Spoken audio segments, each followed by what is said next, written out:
तो ये 84 आसन जो कि बुनियादी योगासन है, ये 84 तरीके हैं शरीर को एक मार्ग बनाने के। असल में हर किसी को सारे 84 आसन करने की जरूरत नहीं है, केवल एक ही आसन काफी है। आमतौर पर हठ योग को अपनी मुक्ति का मार्ग बनाने वाले समर्पित हठ योगी सिर्फ एक आसन का अभ्यास करते हैं, बस एक आसन। एक सोचने वाले दिमाग के लिए यह समझना मुश्किल है कि कोई इंसान अपना सारा जीवन एक खास तरीके से बैठने की कोशिश में क्यों बिताएगा। लेकिन अगर आप ठीक से बैठना सीख लेते हैं, अपने शरीर को बस ठीक तरह से रखना सीख लेते हैं, तो इस ब्रह्मांड में हर वो चीज जिसे जानने की जरूरत है, आप उसे जान सकते हैं। इसे आसन सिद्धि कहते हैं। अगर आप किसी आसन में स्थिर होकर आराम से बैठ सकते हैं 2.5 घंटे तक, तब हम कहते हैं कि आपने आसन सिद्धि प्राप्त कर ली है, यानी आप एक खास आसन में पूरी तरह आराम से और सहज हैं। यही आसन सिद्धि है। अगर आप इसे हासिल कर लेते हैं तो आपको जो भी जानने की जरूरत है, आप उसे अपने भीतर से जान सकते हैं। ऐसा कैसे हो सकता है? केवल बैठने से आप कैसे हर चीज जान सकते हैं जो जानी जा सकती है? अगर आपके पास घर में टीवी है, टीवी बस एक डब्बा है जिसमें थोड़ी इलेक्ट्रॉनिक्स होती है, लेकिन यह अपने आप में एक पूरी दुनिया बन जाता है। पूरी दुनिया इस जगह पर या इस डब्बे में आ सकती है जिसे हम टेलीविजन कहते हैं, क्योंकि इसमें रिसीविंग का एक तरीका है। अगर आप एंटेना सही तरह से सेट कर दें, अगर इसे ठीक से एडजस्ट कर दें, तो पूरी दुनिया आ जाती है आपके घर में या इस डब्बे में।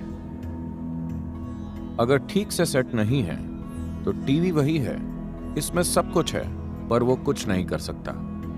एक इंसान भी ऐसा ही होता है। एक इंसान अभी जो है वो वैसा इसी आधार पर बनता है कि उसने क्या जाना या अनुभव किया है। किसी इंसान ने क्या जाना या अनुभव किया है, सिर्फ उसकी वजह से वो वैसा बन जाता है जैसा वो है। आप अभी जो हैं वो अभी तक के अपने जीवन के अनुभव और बोध के कारण ही हैं। आगे भी आप उसी के मुताबिक बनेंगे जो आप भविष्य में अनुभव करेंगे। आप जो भी जानते या अनुभव करते हैं, वही आपको वैसा बनाता है जैसे आप आज हैं। तो योग की पूरी प्रणाली सिर्फ अनुभव या बोध को बढ़ाने में दिलचस्पी रखती है।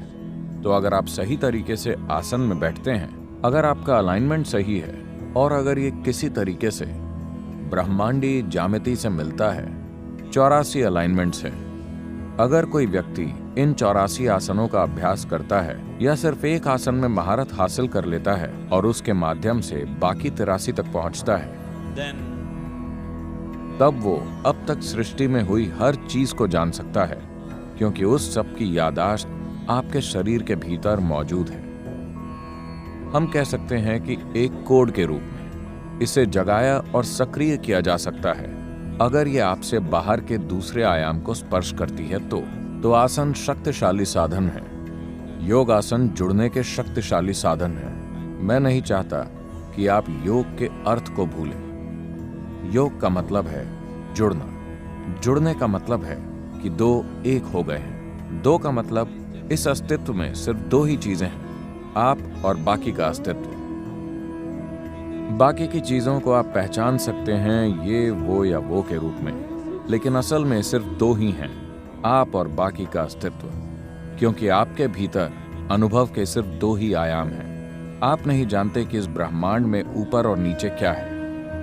आप नहीं जानते कि आगे और पीछे क्या है।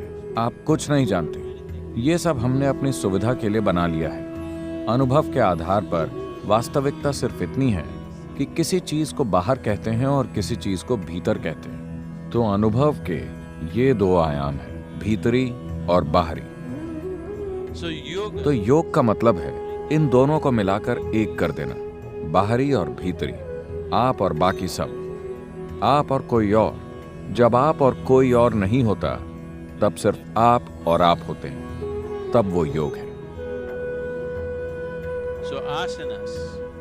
तो आसन इस तक पहुंचने का शारीरिक जरिया है। ये एक शारीरिक साधन है इस परम एकरूपता तक पहुंचने के लिए, क्योंकि शरीर के साथ काम करना सबसे आसान होता है। अगर आप अपने मन के साथ कुछ करने की कोशिश करते हैं तो ये कई तरीके से चालें खेलेगा। कम से कम शरीर के साथ आप इतना तो जानते हैं कि ये ठीक कर रहा है या ठीक नहीं कर रहा है, ये सहयोग कर रहा है या सहयोग नहीं कर रहा है। जबकि अगर मन पर बहुत ज्यादा दबाव डालते हैं तो ये आपके साथ हर तरह की चालें चलेगा। ये आपको हर तरह की चीजों पर यकीन दिला देगा और अगले ही दिन आपको धोखा दे देगा। लेकिन शरीर वैसा नहीं होता, आप इस पर यकीन कर सकते हैं। अगर आप इसके साथ समझदारी से काम करते हैं तो योगासन निश्चित रूप से परम एकरूपता की संभावना की ओर ले जाएंगे। इस दौरान इन आसनों के अभ्यास से, इससे पहले कि परम ज्यामिति के साथ ही अलाइनमेंट पैदा हो, एक भीतरी अलाइनमेंट पैदा होता है जिससे स्वाभाविक रूप से अच्छी सेहत, प्रसन्नता और आनंद और सबसे बढ़कर संतुलन प्राप्त होगा। संतुलन को मॉडर्न सोसाइटीज ने अनदेखा किया है और उन्हें आज इसके लिए भारी कीमत चुकानी पड़ रही है।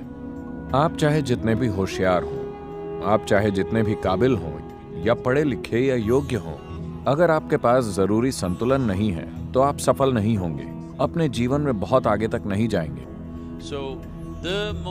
तो सफलता चाहने वाले लोगों के लिए सबसे महत्वपूर्ण चीज, चाहे वो कॉरपोरेट सेक्टर में काम कर रहे हों या वो राजनीति, सेना या किसी भी क्षेत्र से जुड़े हों, सबसे महत्वपूर्ण चीज है संतुलन। अगर आपके पास ऐसा संतुलन है जो बाहरी हालातों से नहीं बिगड़ता, सिर्फ तभी आप अपने भीतर की काबिलियत और बुद्धिमत्ता का इस्तेमाल कर पाएंगे, वरना आपके ज्यादातर शानदार गुण संतुलन की कमी की वजह से बेकार हो जाएंगे। और हठ योग का मतलब है संतुलन।